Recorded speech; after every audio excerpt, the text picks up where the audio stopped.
अस्सलाम वालेकुम। काफ़ी दिनों के बाद हमारा इंटरेक्शन हुआ हो रहा है। So I hope you are doing well. So welcome back to my channel. आज हम देखेंगे डेंसिटी फंक्शनल थ्योरी के बारे में। थोड़ा सा एक छोटा सा इंट्रोडक्शन है डेंसिटी फंक्शनल थ्योरी के बारे में, इसको समझने के लिए, क्योंकि ये हमारे पास एक बहुत इंपॉर्टेंट थ्योरी है। So we will start with its introduction and the things that are important to understand this theory. First of all हमारे पास मैनी बॉडी प्रॉब्लम है। डेंसिटी फंक्शनल थ्योरी को समझने के लिए आपको ज़रूरी है कि आपको पता होना चाहिए कि हमारे पास ये किस प्रॉब्लम को सॉल्व करती है। डेंसिटी फंक्शनल थ्योरी हमें ये तो पता है कि जो है वो मैनी बॉडी प्रॉब्लम जो है उसको सॉल्व करती है डिफरेंट अप्रोक्सीमेशन का यूज करके। अब हमारे पास सवाल यह है कि मैनी बॉडी प्रॉब्लम क्या होता है। सो इसको हम एक छोटी सी कहानी से समझते हैं कि एक दफा का जिक्र है कि वहाँ एक गांव था और वहाँ पे बहुत सारे जो है किंग रहते थे। हम कहते हैं एन नंबर ऑफ किंग जो है वहाँ पे वो रहते थे, ठीक है। तो उनको अपने घर के काम काज करवाने के लिए या जो है हाउस को रन करने के लिए वहाँ पे छोटे हेल्पर की जरूरत पड़ती, ठीक है, लिटिल हेल्पर्स। उनको नाम दिया गया जी का, ठीक है। तो एक दफा क्या होता है कि एक पार्टी होती है और वहां पे ये किंग और सारे जो इनके हेल्पर्स होते हैं वो इनवाइटेड होते हैं। आप ऐसे भी कह सकते हैं जैसे किंग आता है तो वो अपने साथ में कुछ हेल्पर्स भी लाता है चीज को मैनेज करने के लिए। अगर आपसे कहा जाए कि आपने क्या करना है कि इंटरेक्शंस को नोट करना है कि किंग क्या कर रहे हैं और उनके हेल्पर्स क्या कर रहे हैं, तो we have N number of kings and Z N helpers. हर एक जो है वो जी हेल्पर लाएगा। एन नंबर ऑफ किंग्स हैं तो हमें टोटल हेल्पर्स जो हैं वो कैसे मिलेंगे, जी मल्टीप्लाइड बाई एन करके, ठीक है।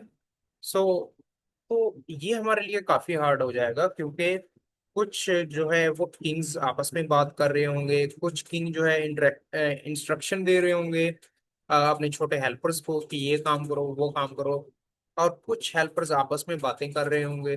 These interactions are very hard to note. हर एक को नोट करना आपके जो है वो बस में नहीं है, ठीक है। तो ये हमारे पास एक मैनी बॉडी प्रॉब्लम हो गया जहाँ पे आप इंटरेक्शंस को कंप्रीहेंड नहीं कर पा रहे हैं, ठीक है। तो इसी तरीके से सेम सिनेरियो में हमारे पास जो सॉलिड्स होते हैं वहां पे जिस तरीके से हमने एन किंग्स कहा था, एन किंग्स अब क्या है, ये नंबर ऑफ न्यूक्लाइज है, ठीक है। आपका सॉलिड होता है तो उसमें बहुत सारे न्यूक्लाई होते हैं और हर न्यूक्लाई के साथ कुछ इलेक्ट्रॉन्स जो है वो एसोसिएटेड होते हैं। तो हम कह सकते हैं कि Z1 हमारे पास इलेक्ट्रॉन्स हैं और N जो है वो क्या है, न्यूक्लाई। तो हम यहाँ पे N+Zn इंटरेक्शंस को डील कर रहे हैं, ठीक है। अगर हम एग्जैक्ट हैमिल्टोनियन की बात करें तो हम क्या देखेंगे, हम डिफरेंट चीजें देखेंगे। एक तो हम देखेंगे काइनेटिक एनर्जी न्यूक्लाई की अलग और इलेक्ट्रॉन्स की अलग, और दूसरे नंबर पे हम देखेंगे इलेक्ट्रॉन और जो आपका न्यूक्लाई है उनके दरमियान जो इंटरेक्शन है, ठीक है, कि वो एक दूसरे को क्या कर रहे होंगे, अट्रैक्ट कर रहे होंगे। फिर हम क्या देखेंगे, फिर हम रिपल्शन देखेंगे इलेक्ट्रॉन्स और इलेक्ट्रॉन्स की। फिर हम क्या देखेंगे, फिर हम जो आपके न्यूक्लाइज हैं उनकी क्या देखेंगे, इंटरेक्शन देखेंगे। न्यूक्लाई साफ जाहिर सी बात है हमारे पास क्या कर रहे होंगे, एक दूसरे को जो है वो रिपेल कर रहे होंगे। अब यहाँ पे एक चीज जो है वो बड़ी गौर करने वाली है हमारे पास, कि ये हमारे पास क्या है, काइनेटिक एनर्जीज है, ठीक है। और ये हमारे पास क्या है, कूलम इंटरेक्शन है, ठीक है। कूलम इंटरेक्शन में कहीं पे यानी जो है यहाँ पे क्या हो रही है, अट्रैक्शन हो रही है, और यहाँ पे रिपल्शन हो रही है, और यहाँ पे दोबारा जो है वो रिपल्शन हो रही है। और एक बात थोड़ी सी जो है नोट करने वाली है कि जहाँ पे जो है वो क्या हो रही है, रिपल्शन हो रही है, वहां पे क्या है, हमारे पास पॉजिटिव चार्ज है, और जहाँ पे अट्रैक्शन हो रही है वहां पे जो है वो हमारे पास नेगेटिव साइन है। सो इसके बाद हमारे पास पहली अप्रोक्सीमेशन, ठीक है। अब आप क्या करोगे, आपके पास बहुत बड़ा कम्प्लेक्स प्रॉब्लम था, ठीक है, जिसमें आपने बहुत सारी टर्म्स सी, पीछे हमने एक इक्वेशन जो है वो देखी है। वहां पे हमने क्या करना था, इलेक्ट्रॉन की काइनेटिक एनर्जी देखनी थी, न्यूक्लाई की काइनेटिक एनर्जी देखनी थी, फिर इलेक्ट्रॉन इलेक्ट्रॉन की जो है वो रिपल्शन देखनी थी, फिर इलेक्ट्रॉन न्यूक्लाई की इंटरेक्शन देखनी थी, अट्रैक्शन देखनी थी, फिर न्यूक्लाई न्यूक्लाई की रिपल्शन देखनी थी। ठीक है, वो बहुत हमारे पास एक बड़ा कॉम्प्लेक्स प्रॉब्लम था। सो अब इसको सिस्टमेटिकली कैसे सॉल्व करेंगे आप? ठीक है, तो इसको हम सिस्टमेटिकली सॉल्व करने के लिए कुछ अप्रोक्सीमेशन का यूज करेंगे। वहां पे सबसे पहली जो हमारी अप्रोक्सीमेशन है वो बोन ओपन हैमर की जो है अप्रोक्सीमेशन है। अब इन्होंने क्या किया, इन्होंने ये सोचा कि हमारे पास जो न्यूक्लाई है वो क्या है, हैवियर है, उनका मैस हैवियर है एज कंपेयर टू इलेक्ट्रॉन। सो हम ये कह सकते हैं कि न्यूक्लाई जो है, न्यूक्लाई की speed as compare to electron जो है वो वेरी स्लो है। हम इसे कंसीडर कर लेते हैं कि ये मूव नहीं कर रहे, बल्कि ये क्या है, एक जगह पे रुके हुए हैं। ठीक है, एट रेस्ट हैं। और इनकी काइनेटिक एनर्जी क्या हो जाएगी, इस तरीके से हमारे पास खत्म हो जाएगी, इसलिए काइनेटिक एनर्जी वाली टर्म क्या हो जाएगी, कैंसिल हो जाएगी। और हम जब न्यूक्लाई को क्या कर रहे हैं, स्टॉप कर रहे हैं, ऐसी एजम्पशन लगा रहे हैं, ऐसी अप्रोक्सीमेशन लगा रहे हैं जहाँ पे जो है न्यूक्लाई नहीं मूव कर रहा, तो हमारे पास ये वाली टर्म भी क्या हो गई, कांस्टेंट हो गई। जो न्यूक्लाई न्यूक्लाई की इंटरेक्शन थी वो भी हमारे पास क्या हो गई, कांस्टेंट हो गई। हम ऐसे कह सकते हैं, it mean only the electron are kept as a player in over many body problem. So हम सिर्फ और सिर्फ ये कंसिडर कर रहे हैं कि इलेक्ट्रॉन्स ही वो चीज है जिसके पास काइनेटिक एनर्जी है हमारे पूरे सिस्टम के पास, पूरे सिस्टम। सो हमारे पास हैमिल्टोनियन का आ जाएगा kinetic energy of electron, plus हमारे पास जो है ये हमारे पास जो हमारी कूलम इंटरेक्शंस है, प्लस बी एक्सटर्नल। तो सो हमारे पास ये एक्सटर्नल पोटेंशियल है जो कि न्यूक्लाई की वजह से क्या हो रहा होगा, डिवेल्प हो रहा होगा। ठीक है, सो उसके बाद हमारे पास पहला थ्योरम है होइनबर्ग एंड कोन का। सो ये हमारे पास दो साइंटिस्ट थे, होइनबर्ग एंड कोन। इन्होंने क्या कहा हमारे पास कि हमारी जो इलेक्ट्रॉन डेंसिटी है और जो एक्सटर्नल पोटेंशियल है उनके दरमियान क्या है, 1-to-1 क्रॉसपोंडेंस है।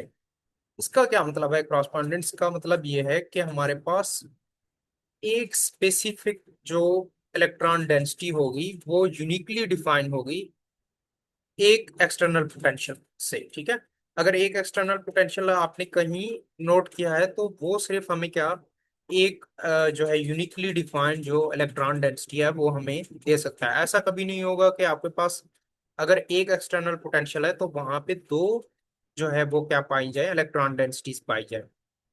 सो इस तरीके से हम कह सकते हैं, it mean that if you know the electron density then there is only one external potential that produces it, and vice versa we can say that if there is one external potential, then you will find one electron density that is associated with it. So now question arises that what convenience this theorem has brought.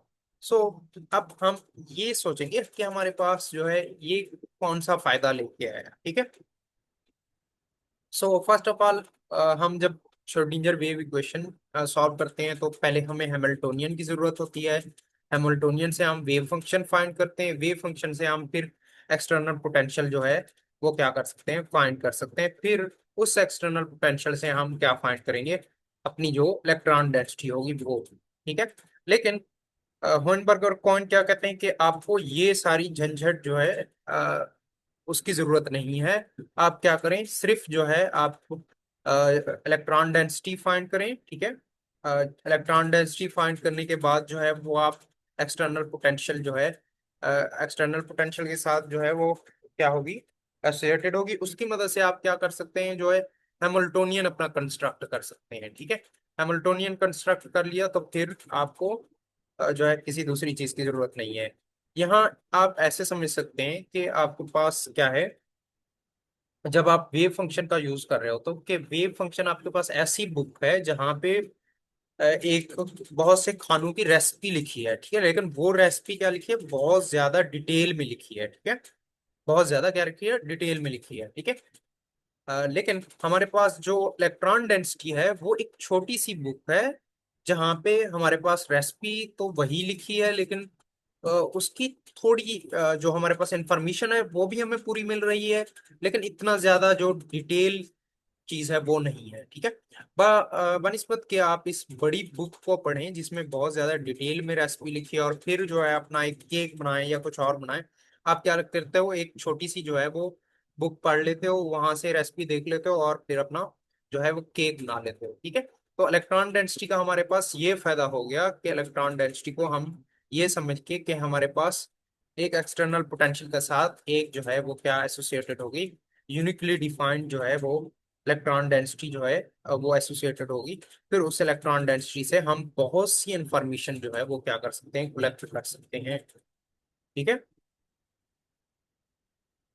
तो उसके बाद second theorem है हमारे पास। अब second theorem हमें क्या कहता है, ये हमें ये कहता है कि ग्राउंड स्टेट एनर्जी के बारे में हमें बताता है। अब ये क्या कह रहा है कि ground state, this theorem tell us that ground state energy of many electron system can be written as a functional of electron density. ठीक है। तो इसमें हम क्या कर रहे हैं, अब वही जो इलेक्ट्रॉन डेंसिटी की बात कर रहे थे, ठीक है, पहले हमने इलेक्ट्रॉन डेंसिटी जो है के बारे में, अहमियत के बारे में मैंने आपको बताया। ठीक है। अब यहाँ पे वही इलेक्ट्रॉन डेंसिटी क्या कर रही है, फंक्शनल है किसका, एनर्जी ऑफ एक्सटर्नल पोटेंशियल, और फिर हमारे पास ये एक यूनिवर्सल फंक्शनल है। ठीक है। और ये हमारे पास एक स्पेसिफिक टर्म है, हम आगे देखेंगे कि इन दोनों का क्या मतलब है। ठीक है। अभी ये इसको एक एग्जांपल से समझते हैं कि इसने क्या किया। अब इसने ये कहा कि अगर एक हमारे पास पूरा एक सिस्टम है, ठीक है, तो उसमें क्या होता है, हर सिस्टम के लिए एक यूनिवर्सल टर्म होगी, एक फिर क्या होती है स्पेसिफिक पार्ट होता है जो हर सिस्टम के लिए अलग अलग होता है। ठीक है। तो इसके हम एक मिसाल लेते हैं छोटी सी, कि आपका एक पूरा क्लासरूम है। ठीक है। क्लासरूम में स्कूल की इंतजामिया की तरफ से कुछ रूल्स हैं जो कि हर क्लास में फॉलो होते हैं, लेकिन जब टीचर आता है तो वो अपने तरीके से जो है पढ़ाना अपने तरीके से उसने, ठीक है, लेकिन रूल्स क्या है कि नोट बनाने हैं, आपने अपनी नोटबुक पास रखनी है और खामोश रहना है। ठीक है। लेक्चर सुनना है। ठीक है। ये यूनिवर्सल है, लेकिन टीचर जो पढ़ाएगा मेथड हर एक का डिफरेंट टेस्ट होगा, मैथ का डिफरेंट टेस्ट होगा, फिजिक्स का डिफरेंट, और दूसरे सब्जेक्ट्स का क्या होगा, डिफरेंट होगा। इसी तरीके से हमारे पास जो एक सिस्टम होता है, मॉलिक्यूल का हो गया, एटम्स का हो गया, या हमारे पास सॉलिड्स का हो गया, वहां पे हमारे पास कुछ टर्म्स क्या होती हैं जो है वो सेम होती हैं। जैसे कि इन और case kinetic energy of electrons क्या है, हर जगह पे होगी, मॉलिक्यूल्स में भी होगी, एटम्स में भी होगी, और सॉलिड्स में भी होगी, और इलेक्ट्रॉन की जो रिपल्शन है वो भी हर जगह पे होगी। सो हम कह लेते हैं कि ये हमारे पास क्या है, यूनिवर्सल फंक्शनल है। दूसरे नंबर पे, अब जिस तरीके से हमने कहा कि हर एक सब्जेक्ट का टेस्ट डिफरेंट है, ठीक है, मेथड डिफरेंट है, इसी तरीके से हमारे केस में क्या होगा, अट्रैक्शन टू न्यूक्लाई। अब कुछ न्यूक्लाई हैं जहाँ पे जो है वो क्या, प्रोटॉन जो है वो 6 हैं, किसी में क्या है 12 हैं, किसी में डिफरेंट है। तो वहां पे एक्सटर्नल पोटेंशियल क्या होता रहता है, चेंज होता रहता है हमारे पास। ठीक है। तो वो हर एक सिस्टम के लिए क्या है, स्पेसिफिक है। ठीक है। तो अब हमें क्या, अब हमें और किसी चीज की जरूरत नहीं, बल्कि हमारे पास जो स्पेसिफिक टर्म है, स्पेसिफिक पार्ट है, अगर वो हमें किसी सिस्टम का मिल जाए, तो बाकी दूसरी वाली टर्म तो हमारे पास जो है वो कांस्टेंट है।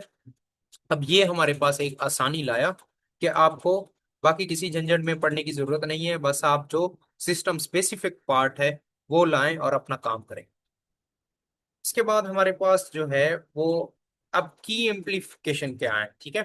पहले नंबर पे क्या हमने पढ़ा, यानी अब ये समरी है पूरे उन दो थ्योरम्स की। ठीक है। यानी एक आप रवियन कह सकते हैं, one to one correspondence, a uniquely external potential gives a unique wave function. ठीक है। कि हमारे पास जो एक्सटर्नल वेव फंक्शन होगा उससे हमें क्या मिलेगी, फिर जो है इलेक्ट्रॉन डेंसिटी मिलेगी, फिर उस इलेक्ट्रॉन डेंसिटी से आप क्या वेव फंक्शन जो है कंस्ट्रक्ट कर सकते हैं।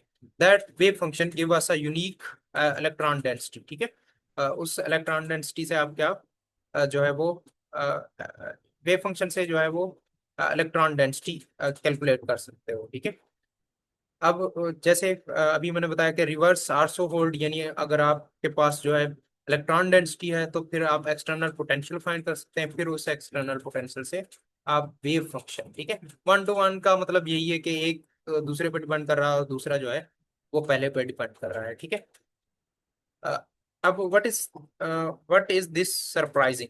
अब वेव फंक्शन ऐसा सोचा जाता है, या हमारे दिमाग में एक जो है हमारी जो शऊरियत है, शऊर है, जो इल्म है, वो ये जो है सोचेगा कि हमारे पास इलेक्ट्रॉन डेंसिटी के पास इतनी ज्यादा इंफॉर्मेशन नहीं होगी जितना एक वेव फंक्शन के पास होगी। ठीक है। तो अगर ऐसी बात है तो फिर तो इस थ्योरम की जो है वो कोई हैसियत नहीं रहेगी। लेकिन ये थ्योरम क्या करता है, ये प्रूव करता है कि डेंसिटी के पास क्या है, actually contains all the information जितना कि आपका वेव फंक्शन कंटेन करता है। Importance all observable system can be express as a functional of density. तो जब आपको पता चल गया कि सारी इंफॉर्मेशन कंटेन करता है, तो हम क्या जो है सारे आपके ऑब्जर्वेबल जो है सिस्टम के, ठीक है, आपकी क्या हो गई, जो आपकी ग्राउंड स्टेट एनर्जी हो गई, ठीक है, और फिर आपका इलेक्ट्रॉनिक स्ट्रक्चर हो गया, ठीक है, फिर वो किस तरीके से बिहेव करते हैं, ये सारी चीजें आप क्या सिर्फ और सिर्फ डेंसिटी की मदद से ही क्या कैलकुलेट कर सकते हो। तो fully describe an atom molecule और solid you need not the full wave function. ठीक है। तो आपको सारे वेव फंक्शन की जरूरत नहीं है, सिर्फ और सिर्फ आप जो है क्या डेंसिटी के साथ भी काम चला सकते हैं। उसके बाद दूसरे नंबर पे हमारे पास है यूनिवर्सलिटी ऑफ एफ एच के, जो हमारे पास यूनिवर्सल टर्म की कोहेन एंड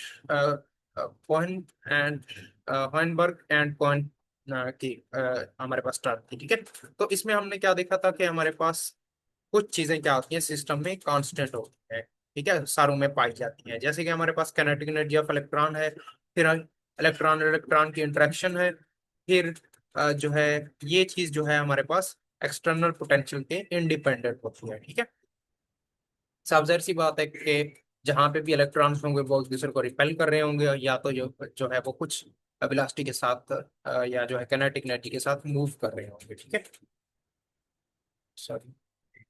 तो तो हमारे पास यूनिवर्सलिटी है कि हमारे पास जो एफ एच की टर्म है वो हमारे पास किस पे डिपेंड नहीं करती, एक्सटर्नल पोटेंशियल पे डिपेंड नहीं करती, पोजीशन ऑफ न्यूक्लाई पे नहीं करती। ठीक है। ये सारों के लिए सेम है, चाहे वो एटम्स का सिस्टम है, या मॉलिक्यूल का सिस्टम है, या फिर आपके सॉलिड का सिस्टम है। सॉरी। अच्छा। तो हमारे पास ये सारे सिस्टम्स के लिए क्या रहती है, सेम रहती है। फिर अब एक आपके पास क्या आ गई, यूनिवर्सल ब्लॉक आ गया, जिस तरीके से मैं बता रहा था कि अब हमें जो है वो एक टर्म जो है हमारे पास कांस्टेंट आ गई। ठीक है। हमें सिर्फ और सिर्फ स्पेसिफिक पार्ट ढूंढना होगा, और फिर हमारा जो है वो हम अपनी इलेक्ट्रॉन डेंसिटी जो है वो क्या कर सकते हैं, कंस्ट्रक्ट कर सकते हैं, या अपनी ग्राउंड स्टेट एनर्जी या energy due to external potential जो है वो हम फाइंड कर सकते हैं। ये जो है ये टर्म हमारे पास, ये चीज या ये जो अजम्पशन है हमारे पास, ये जो थ्योरी है, ठीक है, ये क्या करती है, डेंसिटी फंक्शनल थ्योरी को एप्लीकेबल बनाती है टू ऑल मैटर्स। ठीक है। एटम्स के लिए भी, मॉलिक्यूल्स के लिए भी, और सॉलिड्स के लिए। उसके बाद हमारे पास लास्ट वाली ये टर्म है वेरिएशनल एक्सिस। ठीक है। अब among all possible electron density, अब इसमें क्या है कि आपके पास एक प्रॉब्लम है, जिसका आपके पास जो है वो उसमें आप क्या करते हो, डिफरेंट वैल्यूज पुट करते हो। ठीक है। डिफरेंट वैल्यू पुट करने के बाद आप गैस लगाते हो, गैस लगाते हो, वैल्यू पुट करते हो, गैस लगाते हो, वैल्यू पुट करते हो, फिर आप क्या करते हो, वहां से कंस्ट्रक्ट करते हो कि हमारे पास जो है इस प्रॉब्लम का एक्चुअल जो है वो सोल्यूशन क्या होगा। इसी तरीके से अब हमें जो है वो इलेक्ट्रॉन डेंसिटी के लिए भी हमें ऐसे करना पड़ेगा। ठीक है। हम डिफरेंट इलेक्ट्रॉन डेंसिटीज पुट करेंगे, और हमारे लिए ट्रू इलेक्ट्रॉन डेंसिटी वो होगी जो हमारे पास जो मिनिमाइज करेगी टोटल एनर्जी फंक्शनल। ठीक है। जो कि एक्सटर्नल न्यूक्लाई की वजह से या एक्सटर्नल पोटेंशियल की वजह से बन रहा है। ठीक है। अ, जैसे इसकी मिसाल हम ऐसे कह सकते हैं, जैसे कोई जो है किसी फंक्शन पे या किसी जो है वो महफिल में आया है, उसने माइक उठाया है, तो माइक उठाने के बाद अब उसको पता नहीं है कि साउंड कितनी है, तो वो एक दफा बोलता है, फिर जो है अपने अंदाजे के मुताबिक क्या कर लेते हैं, हम एडजस्ट कर लेते हैं कि हाँ अब ठीक है, ट्यून करते हैं ना, इस तरीके से हम। तो इस तरीके से हम इसको भी क्या करेंगे, ट्यून करते रहेंगे, तब तक जब तक हमारे पास जो एनर्जी फंक्शनल है उसकी मिनिमम वैल्यू नहीं करती। जब मिनिमम वैल्यू मिल जाएगी, हम कहेंगे ये हमारे पास क्या है, ट्रू ग्राउंड स्टेट जो है वो इलेक्ट्रॉन डेंसिटी। ठीक है। अब प्रैक्टिकल मीनिंग क्या है, यही चीजें जो मैं बता रहा था, ट्रायल डेंसिटीज जो है करेंगे। एक ट्रायल करेंगे आप, फिर देखेंगे, फिर ट्रायल करेंगे, फिर देखेंगे। द करेक्ट डेंसिटी वो होगी जो लोएस्ट एनर्जी के पास हो गई। This minimize works only F F के पीएस नाउ, ठीक है। तो ये वर्क हमारे पास द मिनिमाइजेशन वर्क ओनली, ठीक है। तो ये मिनिमाइजेशन जो हम कह रहे हैं कि मिनिमम जब आएगी तो हमारे पास जो है वो क्या होगा, वो हमारे पास ट्रू इलेक्ट्रॉन डेंसिटी होगी, ठीक है। तो ये तब काम करेगी जब हमारे पास ये वाली टर्म हमें जो है, जो हम कांस्टेंट टर्म कह रहे थे, जो हम कह रहे थे कि ये यूनिवर्सल टर्म है, ये हमारे पास अगर नॉन हो, ठीक है। लेकिन ये भी जो है वो अभी हमें इसके बारे में कुछ नहीं पता, ठीक है। तो ये पता है कि ये हमारे पास क्या है, इलेक्ट्रॉन इलेक्ट्रॉन की रिपल्शन है या काइनेटिक एनर्जी ऑफ इलेक्ट्रॉन है, ठीक है। मजीद अभी डीपर हम जब पढ़ेंगे तो ये चीजें हमें मजीद क्लियर होगी। अच्छा, तो हमारे पास इसका बिग कॉन्सिक्वेंस क्या है, once ground state density is found all the property of system can be derived from. So thank you for your attention. So मिलते हैं एक नेक्स्ट लेक्चर में। अल्लाह हाफिज।